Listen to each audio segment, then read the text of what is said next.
বান্দা 36, 37, 38, 40 বছর বয়সে বুঝ আসার পরে বান্দা যখন মসজিদ দিয়ে যাচ্ছে, হঠাৎ করে মসজিদ থেকে ইমামে মুকাররম ওয়াইজ করতে করতে একটা আওয়াজ করলো, যে আওয়াজটা তার কানের মধ্যে লাগলো। ইমামে মুকাররম বলে, যার গুনাহ বেশি, যার পাপ বেশি, যার সওয়াব কম, এমন কেউ থাকলে আল্লাহর বাণীটা একটু শুনেন। আল্লাহর পক্ষ থেকে আমি আপনাদেরকে শুনাই দিচ্ছি কোরআনের বাণী, লা তাকনাতু মির রাহমাতিল্লাহ, লা তাকনাতু মির রাহমাতিল্লাহ। সুবহানাল্লাহ বলেন না রে ভাইয়া?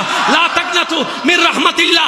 আল্লাহ পাক বলে, ও আমার বান্দা, তোর গুনাহ যদি পাহাড় পরিমাণ হয়ে যায়, কোথাও যদি তোর ঠাঁই না হয়, তুই লা তাকনাতু মির রাহমাতিল্লাহ, আমি আল্লাহর রহমত থেকে নিরাশ হইস না।